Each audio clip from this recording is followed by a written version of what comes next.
Welcome to Retirement Key Radio with Abe Abish. So we are all very familiar, whether you saw it in real time or you watched it relived through Tom Hanks in the great movie that was Apollo 13, with one of the most famous quotes in history. Houston, we've had a problem. That's, of course, Commander Jim Lovell. And it was this week, 51 years ago, that he uttered those words while trying to complete the then soon-to-be ill-fated Apollo 13 moon mission. I can't even begin to imagine how scary it must have been for those guys inside this little tiny spacecraft, not knowing if they'd ever make it home. Oddly enough, though, Commander Lovell, he told Chicago Magazine that he never considered himself to be a risk taker, which is crazy to think about somebody that ended up becoming an astronaut and trying to travel to the moon. Mm-hmm. He said he doesn't do anything without knowing and weighing out the odds. And Abe, there has got to be a lesson in here somewhere for those of us who are essentially risking our financial future in the stock market, wouldn't you say?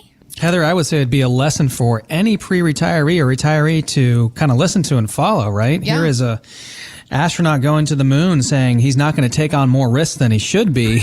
Right. To us, it would seem like a lot of risk, but to them, I mean, it's so calculated, right? And so measured. They know what they're doing, and so they feel like there's not a lot of risk being taken. But when we don't know, exactly what we own and are invested in the market, and we don't know where all of our stuff is, and we don't know what the fees are, we don't know what the risk is associated with those investments, that can be a problem, a big problem.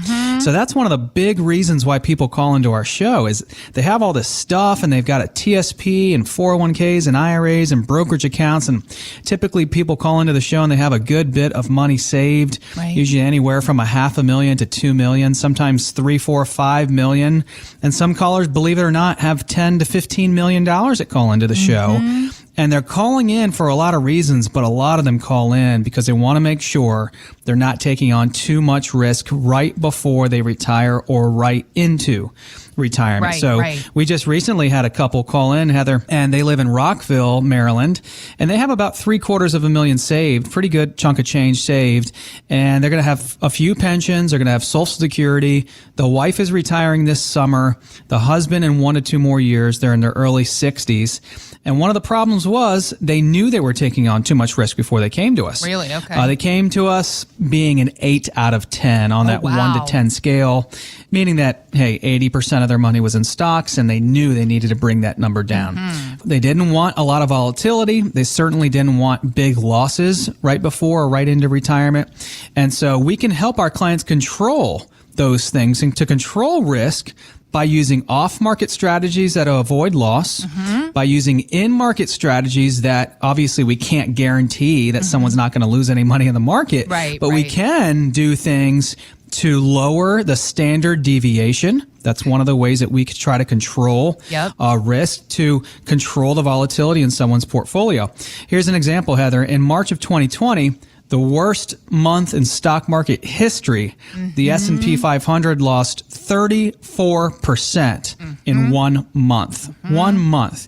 Then April was one of the best months, right? Right. We were lucky in that case last year, Exactly, yeah. And the Federal Reserve coming in and lowering interest rates, and then just the market kind of predicting that COVID won't last forever is some of the reasons why the market bounced back. And then obviously all the stimulus. Sure. But last year in 2020, our most conservative portfolio only lost about 5%. In that same month, the S&P was down 34. Now, some would say, well, what were you guys invested in and what did you have? What were you holding, right?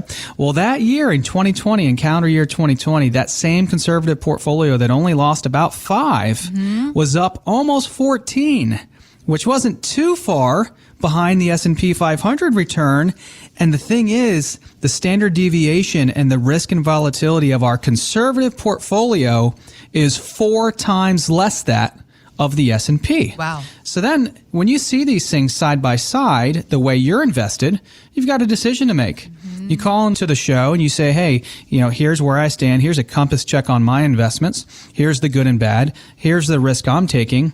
I'm coming in at a, 20 with a standard deviation of 20. You're showing me, Abe and the team, that I can come down to maybe a 5 or an 8 or a 10.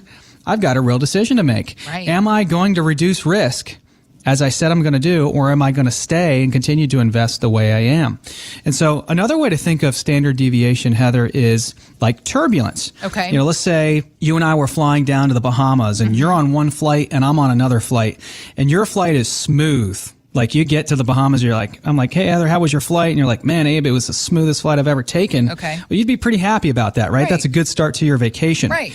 You asked me how my flight was, and I say, Heather, you know, we got off to a rough start. It's pretty bumpy. There were a lot of clouds that we hit, and my drink spilled on me, and it wasn't the greatest flight, right? Yeah. Which flight do you want to be on? I think the one that you were on, right? Yeah. Not on my flight. That's right. Well, you know, when you think about retirement in terms of flights, airplane flights, and turbulence that we can have, we want to smooth out that turbulence, and we can do that by smoothing out volatility. Got it. One of the ways by controlling risk and standard deviation.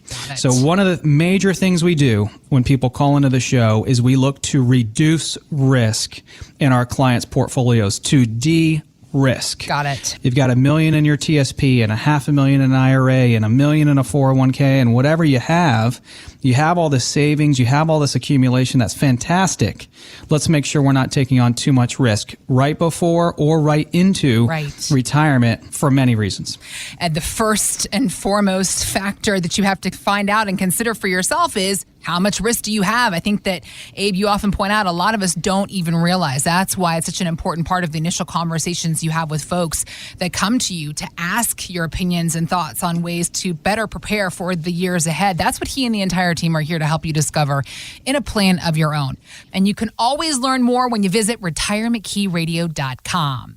All right, so of course it always boils down to the idea of the income that we want to generate for ourselves in our retirement years. And for people who are fortunate enough to still have a pension, which a lot of folks here, government workers in the greater DC and Northern Virginia area are, one of the questions these people struggle with is how to respond to a lump sum buyout offer. But since pensions are so rare these days, Abe, why would we even consider giving one up in favor of a buyout? Well, there are a lot of factors you want to consider, right? And one of the things we do as being a certified financial fiduciary is simply we compare. Like, we need to compare the options in your pension plan. Okay. If you have a pension decision to make here shortly, we want to look at the options in your plan. Is it best to take one of those options, or should we look outside of the plan and do this type of thing on our own? And is it more benefit to us to take that lump sum pension option and maybe do some planning outside of that pension plan for ourselves? Well, we just had a lady call in, and she's a Fairfax County teacher. Okay. She's 55, and the Fairfax County government is having a huge kind of pension buyout thing right now. It's called the DROP program, Deferred Retirement Option Program, for a lot of Fairfax County basically employees that are ready to retire. And she's got about $500,000 saved. And she has a pension decision to make within 60 days. She's retiring this summer. Okay. The decision is, should she take a pension option in the pension plan or take the drop lump sum option and invest it outside of the plan? Well, let's talk about the pros and cons. A lump sum rollover to her own IRA is going to give her more flexibility, right? She can take those dollars, invest them on her own. If she keeps those dollars in the plan, they're tied up in the plan for the rest of her life, but she gets guaranteed lifetime income. Well, we looked at this lady's scenario and we figured out she's going to have a Fairfax County pension. She's going to have Social Security, and she did not need more guaranteed income. So we recommended taking the drop lump sum option. Also, if you take that lump sum option, it can help your money keep up with inflation, right? Inflation is one of those buzzwords we're hearing lately. Yep. Why? Because of all the things going on in the government and the economy and the markets right now. Also, taking the lump sum can help to preserve the assets for your heirs and your family, right? Okay, yeah. So a lot of times we're going to recommend taking that lump sum option because of the flexibility, all of the options we have to invest and kind of do things on our own outside of the plan. Now, there have been times where we recommend keeping the pension plan and keeping the options inside the pension plan because sometimes they're very attractive and sometimes people need that guaranteed income to rely on, and sometimes we can't beat it outside of the plan. Okay. So if you've got a lump sum pension decision to make and you are retiring this year or within the next few months, if you're listening to the show right now and you're a Fairfax County employee that is going to be retiring soon, I would encourage you just to pick up the phone and give us a call. We're working with a lot of Fairfax County employees right now with these drop options and helping them to discern through the facts and helping them to decide whether to take the pension plan through the county government, essentially, or to take the money and invest on their own. Find out more at retirementkeyradio.com. Financial professionals are not licensed in all 50 states. To find out if Abraham Abish is licensed in your state, please call 571-577-9968. Abish Financial Services is not affiliated with nor endorsed by the Social Security Administration or any other government agency and does not provide legal or tax advice. Annuity guarantees rely solely on the financial strength and claims-paying ability of the issuing insurance company. By contacting us, you may be provided with information about insurance and annuity products offered through Abraham Abish, NBM number 7703575.